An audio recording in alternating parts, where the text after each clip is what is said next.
안녕하세요. 저는 제2의 인생을 살고 있는 52의 여자입니다. 제 나이 지천명이 넘어가다 보니 삶에 대해서 많이 돌아보게 되고 생각하게 되네요. 저는 20대 중반의 나이에 결혼을 했었고 평생을 남편과 자식 뒷바라지를 하며 살아왔습니다. 제 이름보다는 누군가의 아내, 누군가의 엄마로 불리며 살아왔었죠.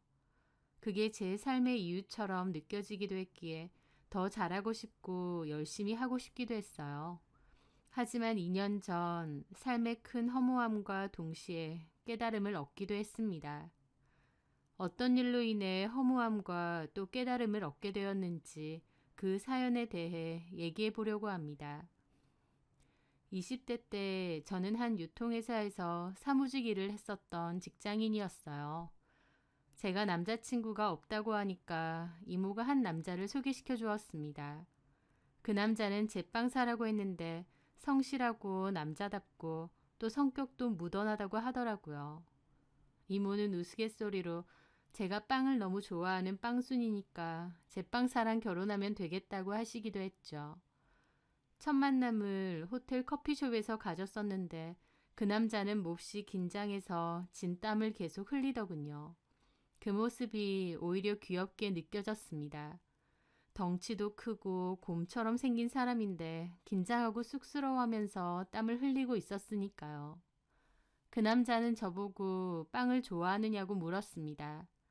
저는 좋아한다고 밥보다도 빵이 더 좋다고 그랬었죠. 그랬더니 그 남자가 그럼 우리는 천생연분이래요. 자기가 다른 건 몰라도 빵은 평생 실컷 먹을 수 있게 해주겠다고 하면서요. 그 말이 너무 웃기면서도 재밌기도 하고 귀엽기도 해서 크게 웃었던 기억이 나요.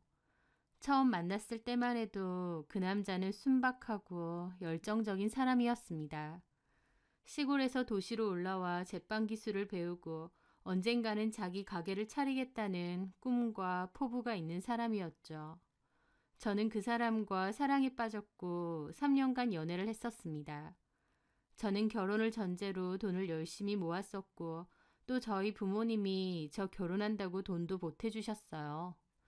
그런데 그 남자는 그 무렵 자기 가게를 열고 싶어 했습니다. 번듯한 신혼집에 돈을 쓰기보다는 자기 가게를 여는데 미천으로 사용하고 싶어 했었죠. 그 남자가 그동안 번 돈은 시골에 있는 부모님과 동생들 학비로 주로 많이 썼기 때문에 모은 돈이 많지 않았거든요. 그래서 사실 저희가 결혼하는 데 있어서 제 돈이 전적으로 필요한 상황이었는데 그마저도 신혼집보다는 자기 가게를 여는 데 투자하고 싶다는 거였죠. 당연히 부모님이 아시면 탐탁치 않아 하실 것 같았습니다. 딸 시집 보내시면서 좀 번듯한 집에서 살라고 돈 보태주시는 건데 잘 될지 안 될지도 모르는 사위 빵집을 여는 데다 투자를 해야 되는 거니까요. 하지만 저는 그 남자를 믿었습니다. 그래서 저는 그 돈을 남편 가게 여는데 보태기로 했습니다. 대신 저희 신혼집은 방과 작은 주방 하나가 전부인 오래되고 낡은 다세대 주택으로 구하게 되었죠. 저희 부모님께 이 사실을 말씀드렸더니 너네 일이니 알아서 하라고 하셨어요. 하지만 막상 저희 집에 오셔서는 집안 행색이 너무 옹색하다며 엄마가 많이 속상해 하셨습니다. 그 집은 다세대 주택에서도 제일 끝집이고 외져서 너무 춥고 바퀴벌레도 많이 나왔어요. 습하기도 해서 곰팡이도 잘 쓸었고 집도 많이 낡았었죠. 좀 좋은 데서 시작하라고 돈까지 보태줬는데 이게 뭐냐고 그러시더라고요. 하지만 저는 이서방 믿어달라고 실력 좋고 성실한 사람이니 빵집으로 잘 성공할 거라고 그러면 좋은 집으로 이사 가겠다고 그랬습니다. 남편은 제 돈과 저희 친정에서 준 돈을 미천으로 본인의 빵가게를 열었어요. 남의 빵집 전전하며 일을 배운 지 12년 차쯤에 자기 가게를 연 것이었습니다. 본인 실력에 대한 자신감도 있었고 또 여러 빵집들에서 일을 하며 노하우도 나름 있다고 자부를 했었죠. 저도 남편의 빵이 참 맛있었고 또 새로운 재료를 사용할 레시피와 빵을 만드는 데 노력을 했기 때문에 남편의 가게가 잘 될 거라 생각했습니다. 그런데 생각과 달리 남편의 가게는 잘 되지 않았어요. 위치가 별로였는지 아니면 주력할 만한 빵이 별로 없어서 그랬는지 손님이 많지 않았고 정말 근근히 운영이 될 정도였습니다. 어느 날 저에게 남편이 그러더군요. 미안하다고. 당신이 힘들게 일해서 번 돈이랑 처가댁에서 결혼 자금 쓰라고 한 돈까지 모아서 가게 차린 건데 운영비 빼고 나면 차라리 남의 가게에서 월급 받고 일하는 게 훨씬 나을 지경이라고요. 운영비는 운영비대로 나가는데 돈은 안 벌리고 마음고생도 심하고 몸고생도 심하고 무엇보다 저한테 너무 미안하다는 겁니다. 저는 그렇게 말을 하는 남편이 너무 안쓰러웠어요. 재료 준비 때문에 잠도 많이 못 자고 늘 노력을 많이 하는 사람인데 속으론 스트레스가 얼마나 심했을까 싶기도 했죠. 저는 그런 남편을 꼭 안아주었습니다. 그리고 당신 지금 너무 잘하고 있다고. 당신처럼 최선을 다해 열심히 하는 사람에게는 꼭 좋은 보답이 올 거라고. 그리고 내 돈과 우리 친정 돈으로 가게 차린 건 내가 판단하고 결정한 거니까 미안해할 필요 없다고 했습니다. 그러면서 제가 그랬죠. 우리는 결혼을 했고 한 배에 올라탄 거다. 폭풍우가 몰아닥쳐도 서로 의지하고 손잡아 주면서 때로는 배 안으로 들어온 물도 같이 퍼 나르면서 그렇게 서로 의지하고 도와주면서 살면 된다고 했습니다. 그러면 언젠가는 우리가 원하는 도착 지점에 와 있을 거라고요. 제 말에 남편은 눈시울을 붉혔습니다. 그리고 저 같은 사람을 아내로 둔 것이 자신의 가장 큰 복이라고 말을 했죠. 남편과 저는 뜨거운 눈물을 흘리며 서로를 꼭 안아주었습니다. 비록 장사는 잘 안 되고 형편은 어려웠지만 지금 돌이켜보면 그때가 가장 행복하고 가슴이 충만했던 때였습니다. 서로가 서로를 믿고 의지하고 용기를 북돋아주며 살았으니까요. 그날 이후 남편은 더욱 열심히 일했습니다. 지역에서 잘 되는 유명 빵집들을 틈나는 대로 돌아다니며 인기 있는 비결들을 찾아 나섰어요. 그전에는 그저 배운 대로 빵만 묵묵히 굽던 사람이라면 이제는 좀 더 적극적으로 움직이기 시작한 거였죠. 잘 되는 곳의 특징이나 주요 고객층들이 어떤 빵을 선호하는지, 또 다른 곳의 빵을 접해보면서 우리 빵의 문제점은 무엇인지도 알아내려 노력했습니다. 남편의 가장 큰 장점은 흡수력이 좋다는 것이었어요. 인기 많은 빵집들의 장점이나 특징들을 인정하고 새로운 유행도 잘 받아들였습니다. 남편은 저희 동네에서 빵집을 이용할 만한 주요 고객층들도 파악하고 그 사람들이 좋아할 만한 빵도 적극적으로 개발을 했습니다. 어쩔 때는 집에도 안 들어오고 빵을 만들고 개발할 정도였죠. 저는 남편에게 쉬엄쉬엄 일하라고 하면서도 또 한편으론 저런 열정이 대단하다 싶어서 존경하기도 했습니다. 남편의 노력 덕분인지 손님은 갈수록 늘기 시작했어요. 규모가 그렇게 크지는 않았지만 빵을 사려는 손님들이 점차 늘어나서 빵 나오는 시간에는 가게 안이 북적일 정도였습니다. 남편은 다양한 재료를 이용한 퓨전빵들을 많이 만들어냈고 그러한 도전 때문에 먼 지역에서도 저희 빵을 사러 오시는 분들이 많았어요. 남편의 빵집이 장사가 잘 되어갔고 그맘때 제가 첫째 아이도 임신하게 되었습니다. 모든 것이 다 잘 풀리고 있었기에 참 행복했던 때가 아니었나 싶어요. 저는 첫째 아이를 출산하고 연년생으로 둘째 아이도 임신을 하게 되었습니다. 그리고 저는 그맘때 다니던 직장도 그만두었습니다. 그전 남편의 빵집이 잘 안 될 때는 제 수입에 의존해야 됐기 때문에 그만둘 수가 없었는데요. 이미 남편의 매출이 제 월급의 몇 배를 벌고 있었고 생활도 안정이 되었기에 저도 직장은 그만두고 육아에만 전념하기로 했거든요. 그렇게 5년 정도는 집에서 육아에만 전념을 했어요. 아들 하나, 딸 하나였는데 아들은 나이에 비해서도 의젓하고 착하고 딸은 귀엽고 살가웠죠. 그맘때 남편의 가게는 확장 이전을 했어요.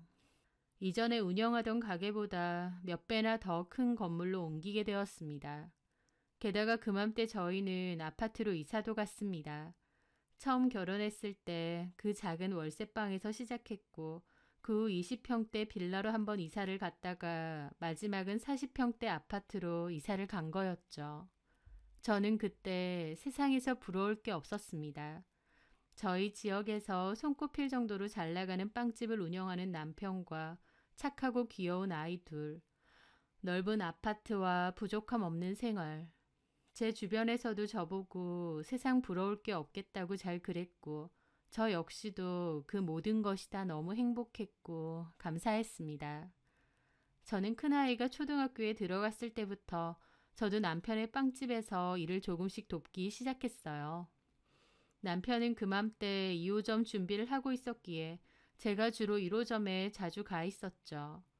저는 주로 빵 진열이나 손님 응대, 계산 등을 했었습니다. 그렇게 2호점도 자리를 잘 잡았고 꾸준한 매출이 나왔습니다. 직원도 많아지고 남편에게서 빵을 배우려는 견습생도 점차 많아지기 시작하면서부터 저는 직접적으로 일을 하기보다 직원 관리 쪽으로만 일을 했었어요. 더 이상 매일 출근하진 않았고 필요할 때만 가는 정도였죠. 그렇다 해도 일주일에 3-4번 이상은 갔던 것 같아요. 저는 제 나름대로는 남편의 매장에서 제 역할이 있다고 생각했습니다. 왜냐면 남편은 매장에서는 좀 엄격하고 무서운 사장님이었고 직원들의 고충도 꽤나 있었거든요. 그래서 어려운 점을 토로할 때는 남편보다는 주로 저한테 얘기하는 경우가 많았죠. 저도 적극적으로 직원들 얘기를 귀담아 들어주고 제가 해결해 줄 수 있는 부분은 노력해 주었고요. 그래서 직원들이 일에 관해서 상담을 요청할 때는 주로 저에게 얘기를 잘 했었습니다. 그 후 남편의 사업이 좀 더 확장되고 커지면서 남편은 더욱더 바빠졌어요. 저 역시도 아이들을 케어하고 가게 일도 틈틈이 돕느라 꽤 바빴죠. 예전에는 남편과 종종 술 한잔하면서 이런저런 얘기도 하고 대화를 갖는 시간이 많았다면 시간이 갈수록 그런 시간은 줄어들었습니다. 어쩔 때는 각자의 스케줄이 바빠서 하루 종일 대화를 아예 안 하거나 얼굴도 못 보고 지나가는 적도 있을 정도였죠. 하지만 그런 게 특별히 잘못됐다거나 남편과 제 사이에 문제가 있다고는 생각지 않았어요. 왜냐면 남편과 저도 나이를 많이 먹었고 늘 신혼초처럼 지낼 순 없었으니까요. 그냥 자연스러운 거라고 생각했습니다. 각자 할 일이 바쁘고 점차 서로에게 소홀해지는 것을요. 설령 대화가 많이 줄어들고 둘만의 시간을 갖는 일이 갈수록 줄어든다 한들 저는 그래도 남편과 저는 하나다. 우리는 절대 변할 수 없는 부부다. 라는 생각만은 변함이 없었습니다. 그렇게 시간이 흘러 둘째 딸까지도 대학 입학을 시켰습니다. 아이 둘 다 원하는 대학에 보낸 거니 제 할 일이 많이 끝났다는 생각이 들더라고요. 남편의 빵집들도 여전히 유지가 잘 되고 있었고 다른 지역에 3번째 빵집도 열려고 계획하고 있었습니다. 저는 남편에게 이제 자식들도 다 대학 보냈고 우리도 여유를 좀 즐기고 살자고 그랬어요. 여행도 다니고 같이 운동도 배우자고요. 여태까진 삶에 치여서 살았다면 이제는 좀 삶을 즐기며 함께 시간을 보내고 싶다고 했죠. 그런데 남편은 3호점 준비로 한창 바쁜데 그럴 시간이 어디 있느냐고 하더라고요. 저는 남편이 여전히 일에 미쳐 있다고 생각했고 참 한결같이 열정이 넘친다고 생각했어요. 그런데 남편이 진짜 미쳐 있었던 게 일이 아니라는 것을 머지않아 알게 되었습니다. 그날은 제가 2호점으로 갔던 때였어요. 저는 주로 1호점에서 관리 일을 하는데 가끔씩 2호점에 가기도 하거든요.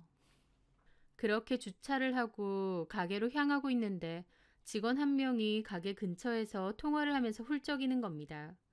제가 다가갔을 때는 전화는 끊고 훌쩍이고 있었죠.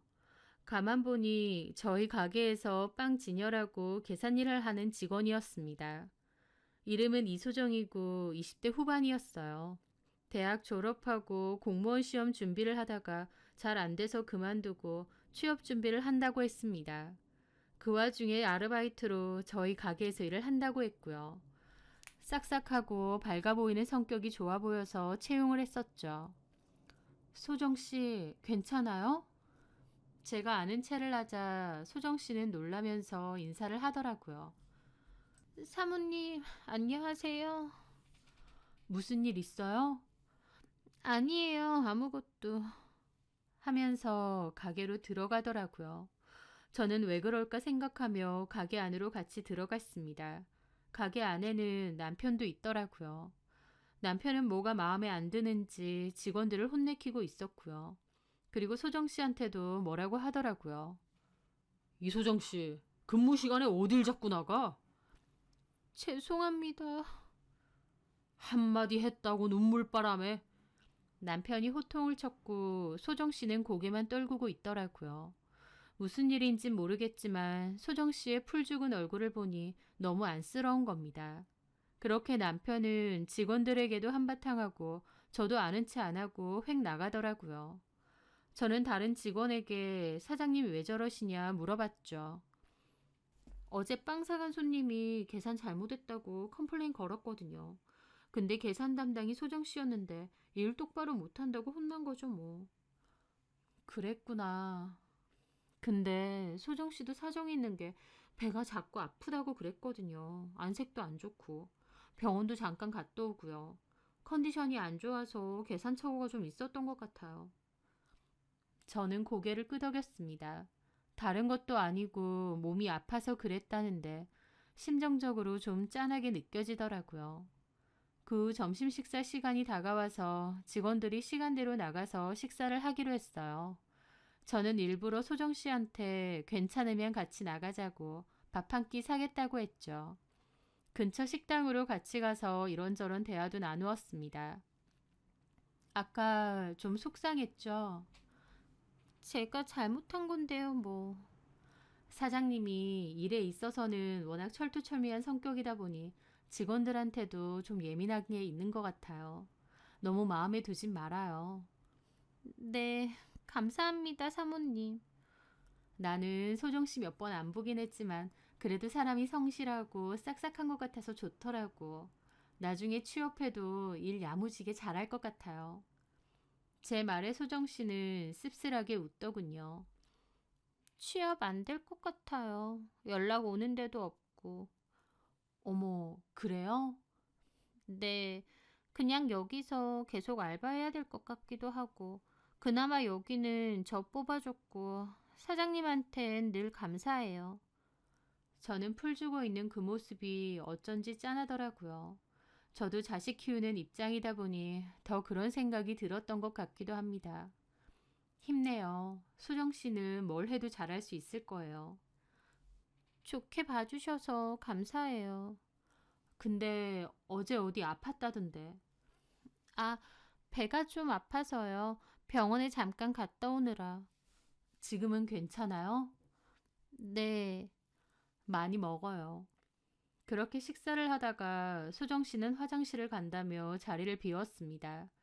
그런데 소정 씨 핸드폰이 울리더라고요. 소정 씨가 돌아오고 얘기해줬죠. 전화 왔던데 혹시 남자친구예요? 네? 아, 네, 뭐. 어머, 뭐 하는 사람이에요? 전자제품 매장에서 일해요. 어머, 그렇구나. 그렇게 저는 소정 씨와 식사를 하고 다시 빵집으로 돌아왔습니다. 소정 씨는 저보고 일부러 신경 쓰고 위로해 주셔서 감사하다고 하더라고요. 제 딴에는 저희 남편 빵집에 일해주는 직원들, 알바생들, 열심히 일해주는 게 진심으로 고맙기도 합니다. 그래서 잘 챙겨주고 싶은 마음도 있어요. 하지만 또 한편으론 남편을 위해서 직원들을 잘 챙기려고 하는 것도 있습니다. 그게 무슨 말이냐고요? 그맘때 제가 소문을 들어보니 저희 남편 가게가 직원들이나 알바생들 사이에선 악평이 높다고 하더라고요. 월급에 비해서 일도 너무 많이 시키는 데다 사장이 툭하면 소리 지르고 인격적으로 무시도 많이 한다고요. 그래서인지 남편의 빵집은 직원들도 자주 그만두는 편이고 새 직원도 자주 구하는 편입니다. 제가 지켜봐도 남편은 직원들에게 함부로 하는 편이기도 하고요. 경영에 관련해서 제가 입대는 걸 싫어하다 보니 남편에게 뭐라 말할 수는 없지만 제 입장에선 매장에 남아서 묵묵하게 일해주는 직원들에게 고맙기도 하고 또 그만두지 않았으면 하는 마음에서 더 챙기고 싶거든요. 직원이 자꾸 그만둔다는 것 자체가 운영에 차질이 생기는 일이기 때문에 어떻게 보면 남편과 남편의 가게를 위해서 제가 직원들을 더 챙기려고 하는 것도 있었습니다. 월급은 제가 관여할 순 없지만 그래도 떡값 같은 것도 따로 챙겨주려고 하고 선물도 종종 챙겨줄 때가 많았죠. 그래서 직원들도 고충사항을 저한테 얘기하는 경우도 많고 어떤 직원은 사장님 때문에 그만두고 싶은데 사모님 봐서 그냥 참고 다닌다는 직원도 있었어요. 제 딴에는 그런 것도 제 역할이려니 하고 직원들에게 좀 더 신경을 쓰려고 한 거였죠. 그런데 제 앞에선 고맙다고 했던 소정 씨가 뒤에선 딴소리 하는 것을 우연히 듣게 되었습니다. 어느 날 남편이 2호점에 가서 관리 좀 해달라고 했고 그날은 2호점으로 오픈 시간에 맞춰 출근을 했을 때였습니다. 저는 탈의실 쪽에 있는 화장실이 있어서 가는데 우연찮게 탈의실에서 직원들이 나누는 대화 내용을 듣게 되었어요. 어제 박 기사님도 일 때려칠 뻔했잖아. 사장님이 빵을 이따위로 만드냐고 너나 먹으라고 얼굴에 빵 집어 던져서. 정말요? 하여튼 사장님 하는 거 보면 진짜 괴팍하고 정 떨어질 때가 한두 번이 아니라니까? 왜 그러실까? 평소에는 좋은 분이신데. 뭐가 좋아. 나는 여기서 일하면서 사장님 좋다고 느낀 적 한 번도 없어. 일도 엄청 부려먹고. 뭐 사모님이야 워낙 좋지. 직원들 신경 많이 쓰려고 하고 월급이나 복지 좀 개선해 주라고 사장님한테도 자주 얘기해 주시고. 물론 사장님이 사모님 얘기는 안 듣는 것 같지만 그래도 난 사모님은 좋아. 인간적으로도. 그래요? 저는 별로. 왜? 저번에 사모님하고 식사도 하지 않았어? 소정씨 울었다고 사모님이 달래주려고 그런 것 같은데. 네, 했어요. 뜬금없이 밥 먹자고 하는 거예요. 근데 저는 그게 더 어이없던데요. 왜? 사모님 한 번씩 직원들 밥 사주셔, 돌아가면서. 그날은 사장님한테 혼났다고 사주신 거잖아요. 솔직히 자기가 밥 사주는 게 뭐 그렇게 대단한 위로라고. 그냥 안 먹고 말지. 에이, 소정씨. 사모님 진심을 그렇게 생각하면 안 되지. 사모님 딴에는 걱정돼서. 진심은 무슨 진심이요? 저 그때 어이없었는데. 왜? 자기가 뭐라도 됐냥 밥 사줄 테니까 기분 풀어라 그거잖아요. 사모님하고 밥 먹는 게 뭐 대단한 일인가요? 자기가 뭔데? 소정씨, 그 말은 좀 심했다. 그리고 저 사장님한테 혼난 거 별 생각 없었어요. 제가 잘못한 거 혼내신 건데요, 뭐. 사장님이 괜히 그러실 분도 아니고요. 오히려 사모님이 나서서 그러는 게 뭐 동정하는 것 같기도 하고 더 기분 나쁘던데요. 그래? 그렇게 생각하면 뭐 어쩔 수 없고. 저 먼저 나가겠습니다. 저는 대화 내용을 듣다가 놀라서 화장실로 몸을 숨겼습니다. 소정 씨가 저렇게 생각을 했구나. 저도 좀 놀라고 한편으론 민망하더라고요. 제 딴에는 혹시 사장님한테 혼나고 상처받았을까봐 신경 쓰여서 그렇게 한 건데 뒤에서 저런 식으로 말할 줄은 몰랐거든요. 그날 소정 씨랑 이런저런 대화도 많이 하고 분위기도 괜찮았던 것 같은데 사실은 나랑 식사 자리가 불편하고 싫었나 보다 생각이 드니 내가 오버한 것 같고 기분이 별로 좋지는 않았죠. 머쓱하기도 하고요. 내 호의가 다른 사람에겐 불편한 일이 될 수도 있겠구나 싶기도 했습니다. 그런데 얼마 뒤 소정 씨는 갑자기 빵집을 그만두었습니다. 저도 몰랐다가 다른 직원 통해서 듣게 되었어요. 무슨 이유로 그만두는지는 얘기 안 했고 그냥 그만두겠다고 사장님에게 말했답니다.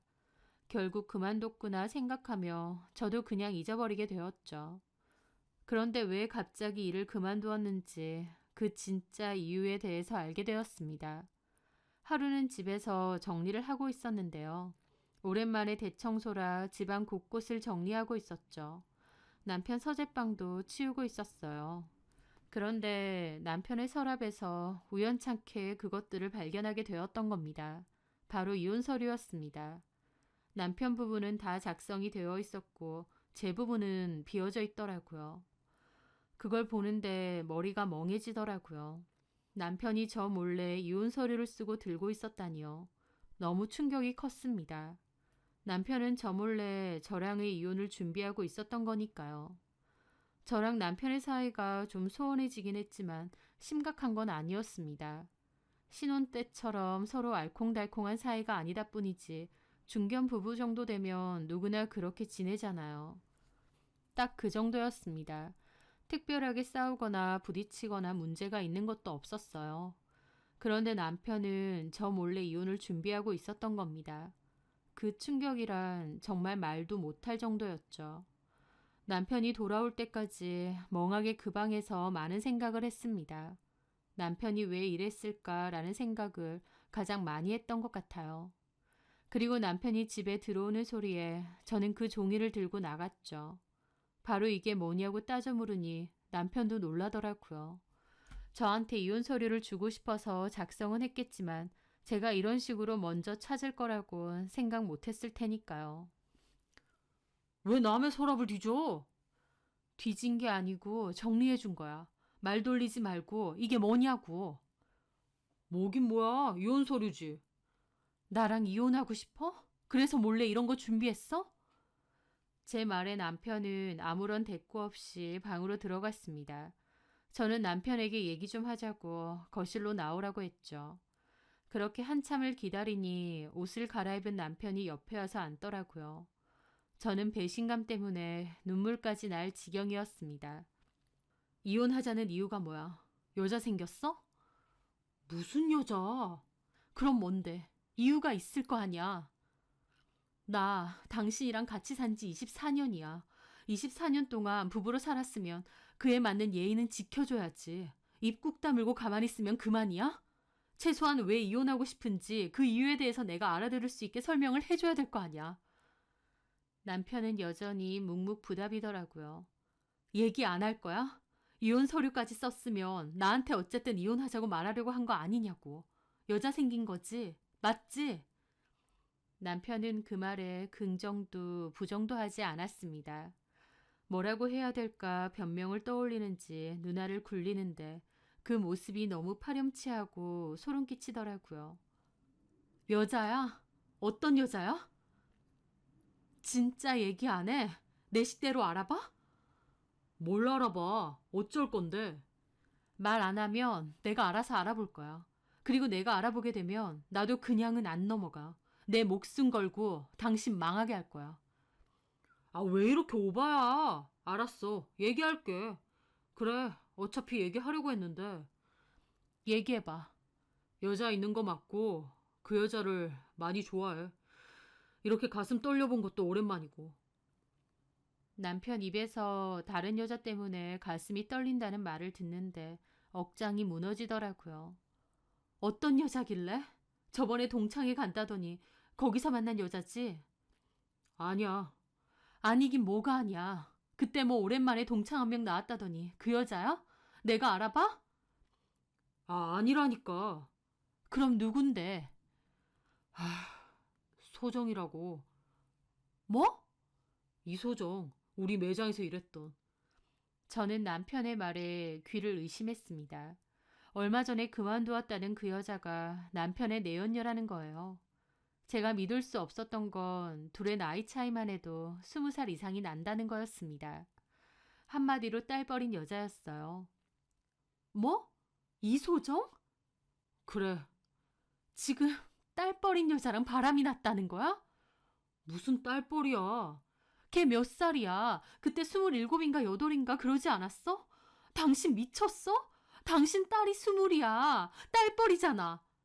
아, 그게 뭔 상관인데. 서로 마음 통하고 좋아한다는데. 저는 남편의 말에 뒷목 잡고 쓰러질 뻔했습니다. 바람 폈다고 했을 때 당연히 남편 또래의 여자라고 생각했어요.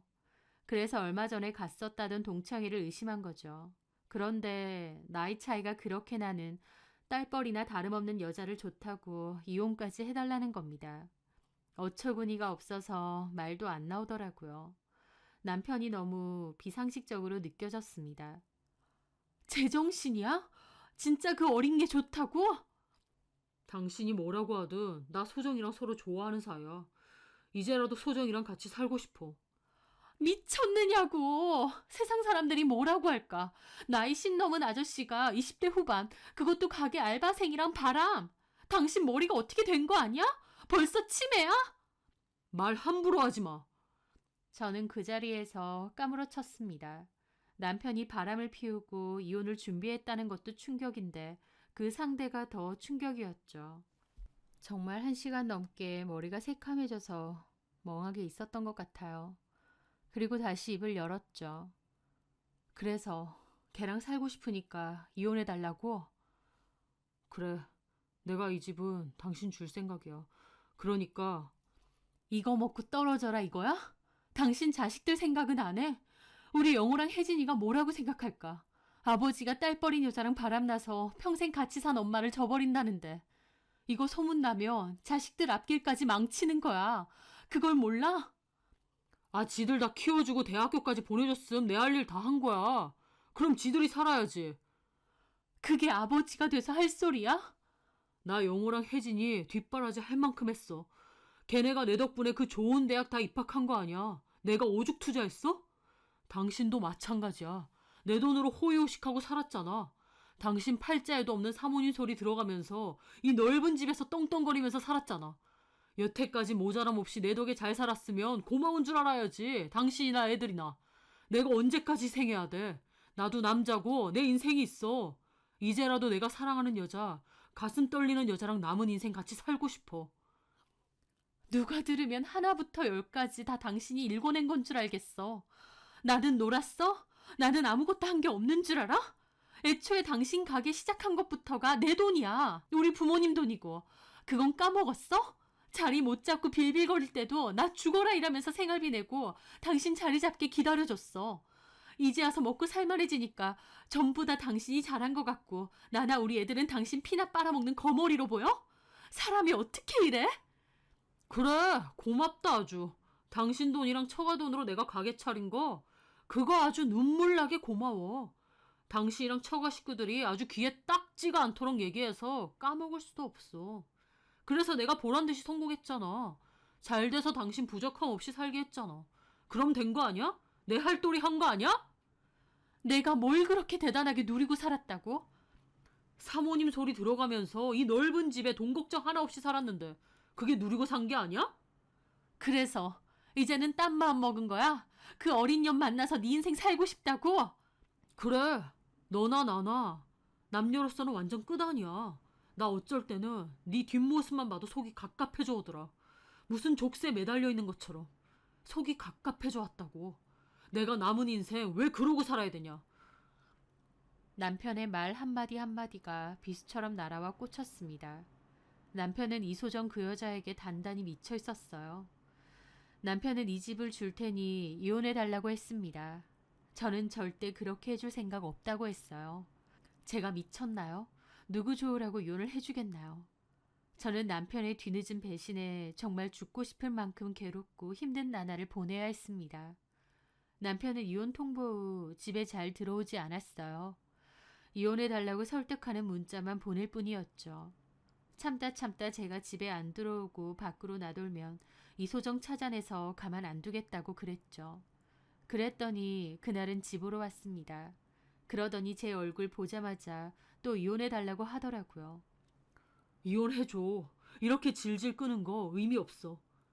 이소정 찾아가서 너 죽고 나 죽자 한번 해볼까? 무슨 이혼인데? 내가 왜 해줘야 되는데? 바람, 그래, 나가서 그년 만나. 나랑 더 이상 부부로 안 살아도 돼. 근데 나도 억울해서 이혼은 못 해주지. 내가 왜? 누구 좋으라고? 그 말에 남편이 그러더라고요. 심보 진짜. 그리고 이소정 찾아가지 마. 아이고, 끔찍도 하셔라. 내가 지금 눈에 뵈는 게 있는 줄 알아? 이소정도 당신도 다 죽여버리고 나도 목매고 싶은 심정인데 참고 있는 줄 알아. 어디 지금이라도 찾아가 봐? 가서 칼부림 해볼까? 하자 남편이 그러더군요. 그만 좀 해. 진짜 질리네. 그리고 소정이 임신했단 말이야. 어딜 자꾸 찾아간단 거야? 저는 이건 또 뭔 말인가 싶어서 눈이 휘둥그레졌습니다. 뭐? 임신? 그래. 니들이 아주 미쳤구나. 바람도 모자라서 임신. 이소정 그녀는 지 아빠 뻘되는 사장하고 바람 피면서 임신까지 했대. 당신이랑 그년이 제정신이야? 그래서 이제 와서 갓난아이 낳아서 애아빠 노릇이라도 하고 싶어.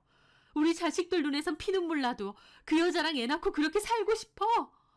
그래. 내 가졌다는데 어떻게 모른 척해. 영호랑 혜진이는 이미 다 컸고 성인하냐. 이제 지들 일은 지들이 알아서 하는 거지. 대단하다 대단해. 임신이라니 부끄러워서 어디 말도 못하겠네. 그러니까 질질 끌지 말고 이혼해줘. 이 집 넘겨준다니까? 그 입 닥쳐. 너랑 나랑 산 세월이 얼만데 어디서 적선하듯이 이 집을 준다 만다 하고 있어? 설령 이혼한다 해도 재산은 반반이야. 그것도 모르니? 이 집은 당연히 내 건데 어디서 네가 준다 만다 하고 있냐고. 왜 이 집이 네 거야? 내가 힘들게 번 돈으로 샀는데. 너는 집에서 놀았잖아. 뭐가 어째? 이 집 준다고 할 때 좋게 이혼해줘. 웃기지 마. 네가 뭔데 이혼해달라 말아요? 절대 이혼 안 해주지. 나이 적지도 않은데 심보 그렇게 더럽게 쓰지 마라. 이혼 결정 나면 연락하고. 남편은 그렇게 말하더니 또다시 집을 나갔습니다. 남편의 미친 행동에 저는 스트레스가 극에 달했었죠. 그냥 확 다 터트려버리고 너 죽고 나 죽자 해볼까 싶기도 하고 그냥 더러운 꼴 그만 보고 이혼할까 싶기도 했습니다. 하지만 한편으론 남편 하는 짓이 너무 괘씸하고 배신감이 커서 이혼은 못 해주겠다라는 생각이 가장 크기도 했어요. 그렇게 하루하루 힘든 나날을 보내고 있었을 때였습니다.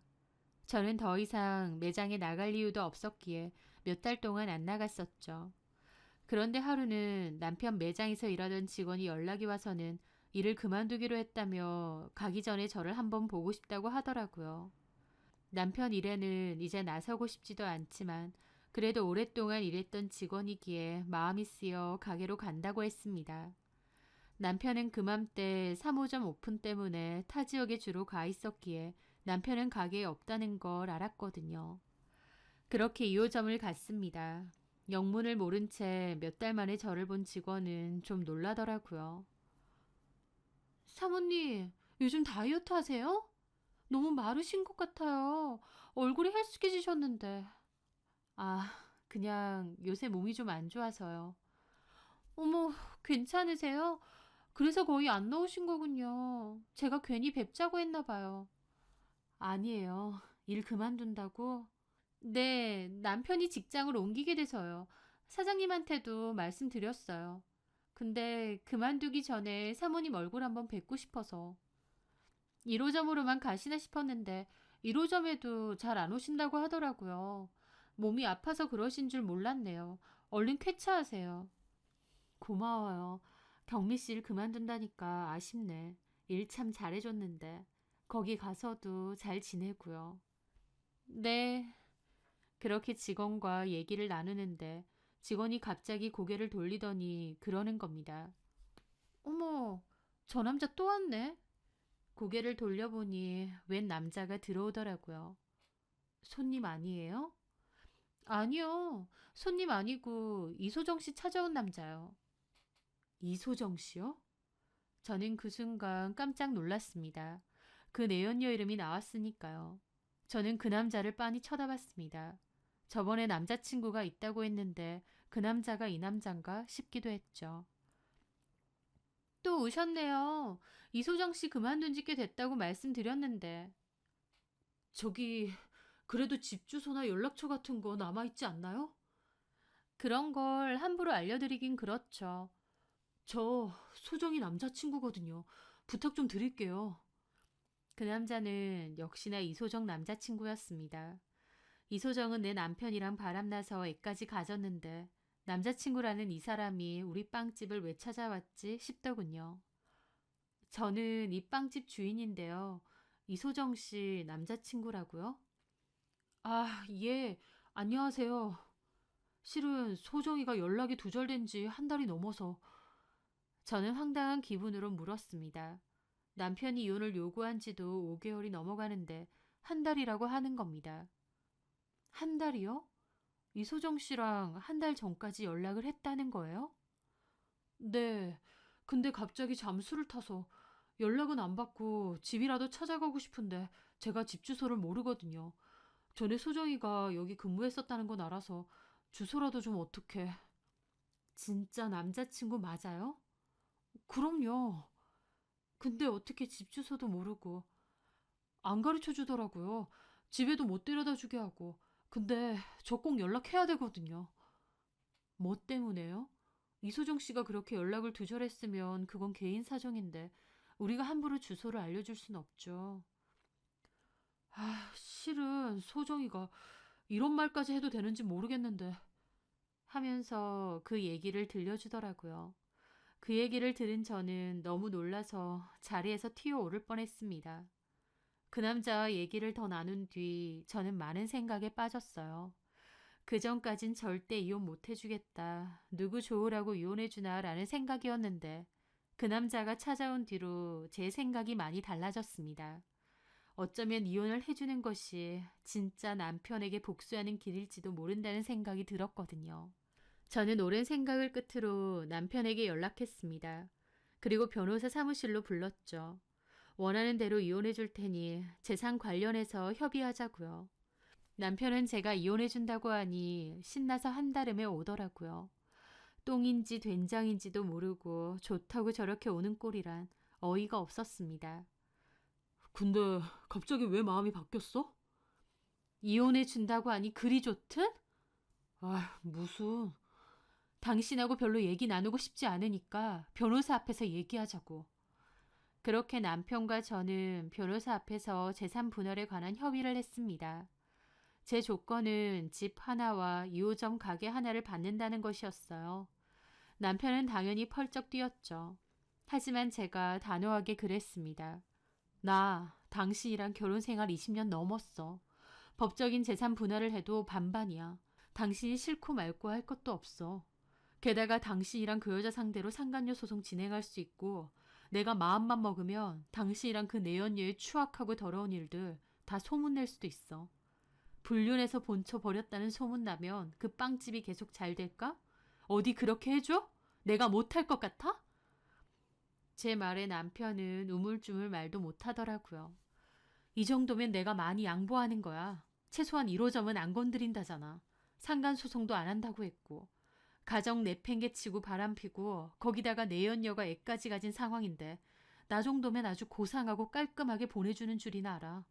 이렇게 내가 가지기로 하고 협의할 거면 이혼해주고 아니면 그냥 없던 일로 해. 나 이렇게 살아도 아무 문제 없어. 네가 그렇게 끔찍하게 여기는 그 여자는 그냥 미혼모로 살면 되는 거고. 어쩔래? 제 말에 남편은 고민하더라고요. 하지만 결국은 제가 원하는 대로 재산 분할하기로 했습니다. 다만 상간소송은 하지 않기로 했고 소문도 내지 않기로 했고요. 저도 원하는 재산은 받았으니 알겠다고 하고 이혼에 협의를 했어요. 남편은 이소정한테 단단히 미친 상태이기 때문에 집과 2호점을 저한테 넘겨도 제가 이혼만 해주면 된다고 생각하는 듯 했습니다. 사실상 규모로 치면 1호점보다 2호점이 더 큽니다. 그 2호점은 제가 단독 사장으로 갖기로 하고 저희 살고 있는 아파트까지 제가 갖기로 하고 협의 이혼을 하게 되었죠. 나중에 딴소리 할 수 없게 변호사가 서류도 다 마련해 주었고 절차도 마무리했습니다. 그렇게 남편과 저는 일사천리로 협의 이혼을 하게 되었어요. 저는 이 이야기를 아이들에게 전했고 아이들도 남편에게 큰 실망을 했죠. 특히 딸아이는 아빠 안 볼 거라고까지 하더라고요. 저는 딸에게 아빠 안 보고 싶으면 안 봐도 된다고 네 마음 가는 대로 하라고 했습니다. 저 같아도 딸버린 여자랑 바람나서 애까지 가졌다는 아빠는 보고 싶지 않을 것 같거든요. 그렇게 속전속결로 이혼이 마무리가 되는 걸 보면서 속 시원하기도 또 허무하기도 했어요. 부부로 살아온 세월이 참 길었는데 이혼은 협의하고 나니 빠르게 끝이 나더라고요. 남편은 이혼 확정일 날 저에게 묻더군요. 절대 이혼 안 해준다더니 왜 생각이 바뀌었냐고요. 저는 그 말에는 대답하지 않고 도리어 물었습니다. 이소정은 애 낳았어? 다음 달. 벌써 그렇게 된 건가? 기분 어때? 나이 50 넘어서 애 아빠가 된 기분이? 비꼬지 말고. 내 맘이야. 나한테 이래라 저래라 하지 마. 이소정이랑 애 낳고 잘 살아. 처자식 버리고 선택한 사랑인데 행복해야지. 저는 그렇게 말한 뒤 자리를 떴습니다. 저는 그렇게 2호점을 맡아서 운영을 했어요. 2호점이긴 하지만 이름만 쓰는 거고 독자적으로 운영을 했습니다. 가끔 직원들에게 1호점 이야기를 전해 듣게 되었는데 남편이 이혼하고 이소정이랑 본격적으로 같이 살게 되고 나니 이소정이 그때부터 대놓고 사모님 행세를 하더랍니다. 출산한 애는 자기 친정 엄마한테 맡겨두고 지가 나와서 사모님 행세하며 지보다 나이 많은 직원들한테 콧대 세우고 일 시켜먹고 한다는데 그거 전해 듣는데 부끄럽지도 않나 싶어서 참 가짱고 황당하더라고요. 아빠 버린 사장이랑 바람나고 애까지 낳은 건데 창피한 줄도 모르고 뻗쳐 다닌다는 게요. 애초에 아빠 버린 사장하고 바람나고 애까지 가졌다면 멘탈이 보통 멘탈은 아니겠죠. 직원들이 뒤에서 뭐라고 하든 고개 빳빳이 들고 다닌다는데 뻔뻔함이 대단했어요. 그런데 그 짓도 그리 길게 가진 못했습니다. 저는 얼마 뒤 1호점에 있는 직원으로부터 제가 그토록 기다리던 그 이야기를 듣게 되었거든요. 저를 찾아와서 이소정 전 남친이라고 했던 그 남자 기억나시나요? 그 남자가 1호점을 찾아간 거였습니다. 그러면서 가게가 통째로 뒤집힌 거죠. 왜냐고요? 그 전에 제가 이혼에 대해 갈팡질팡 고민할 때 그 남자가 이소정 찾는다고 가게에 찾아왔을 때요. 그때 제가 이소정 왜 찾느냐고 하니까 저한테 했던 말이 이소정이 자기 애를 임신했는데 연락이 두절됐다는 얘기였거든요. 제 전 남편 애가 아니라 그 남자의 애라는 겁니다. 저는 그 남자에게 본인 애라는 게 확실하냐고 물었더니 펄쩍 뛰며 당연히 자기 애라고 하더라고요. 그 남자 말론 이소정이 임신을 했고 그 남자에게 임신 사실을 알렸답니다. 그런데 갑자기 이소정이 애는 지우겠다고 문자 한 통 남기고 잠적을 했다는 겁니다. 그 남자가 이소정을 찾아 헤맸다는데 사실 이소정은 그 애를 제 전남편 애라고 속이고 전남편과 동거를 하고 있을 때였던 거죠. 나이도 어린 게 진짜 대단하다 싶더라고요. 전 남편과 그 남자 사이에서 바람을 피고 있다가 그 남자애를 임신을 했는데 전 남편이 돈도 훨씬 많고 해줄 수 있는 게 많다고 생각해서인지 전 남편 애라고 하고 잠적을 한 것 같았죠. 저는 그 얘기를 전해 듣고 나서 이혼을 하겠다고 결심을 바꾼 것이었고요. 전 남편은 본인 애도 아닌데 본인 앤 줄 알고 키울 거고 그것이야말로 제가 해줄 수 있는 복수일 거라고 생각했습니다. 그런데 그 남자가 가게를 찾아왔고 그 일로 당연히 전 남편도 모든 걸 알게 된 거죠. 전 남편이 아이 친자 검사 맡겼다고 했는데 결론적으로 진짜 전 남편 아이가 아니었다고 했습니다. 전 남편하고 그 남자하고 가게에서 멱살잡이까지 했다는데 전 남편도 덩치가 크고 성질이 더럽거든요. 전 남편이 그 남자를 때렸다고 했고 그 남자는 그걸로 전 남편을 고소까지 했답니다. 게다가 이 사실을 다 알게 된 전 남편이 화가 나서 이소정한테도 손찌검을 했다고 했고 전 남편에게 맞은 이소정 역시 전 남편을 상대로 고소를 했대요.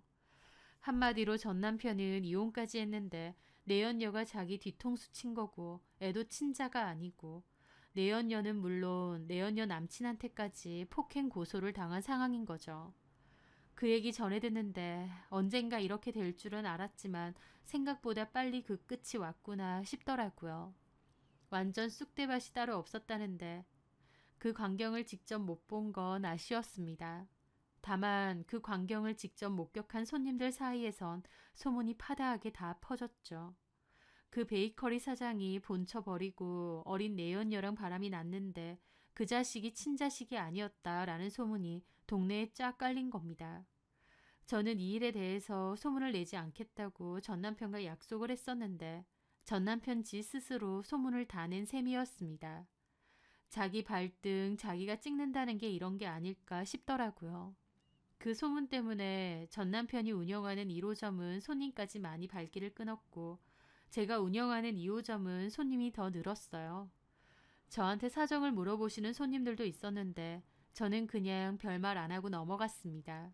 어쨌든 전 남편 인생은 완전 고꾸라졌죠. 준비 중이던 3호점까지도 무산되었으니까요.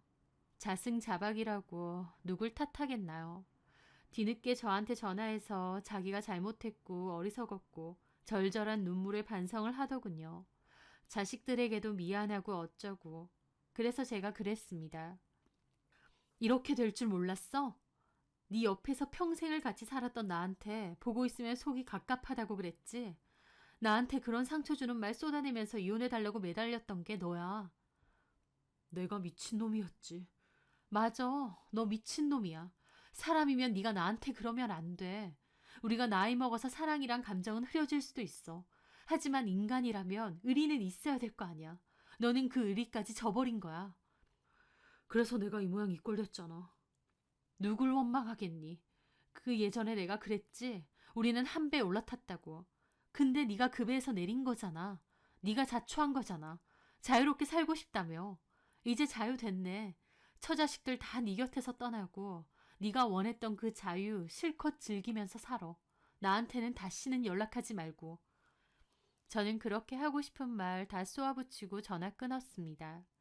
남편이 본인이 잃은 것이 무엇인지 오랫동안 곱씹고 후회하며 살길 바랍니다. 20년 넘게 같이 살았던 전 남편과 그렇게 헤어지고 저도 힘들지 않았던 건 아니에요. 하지만 시간이 갈수록 오히려 제 마음은 가벼워지더군요. 그리고 이제는 제 자신을 많이 보살피게 되었습니다.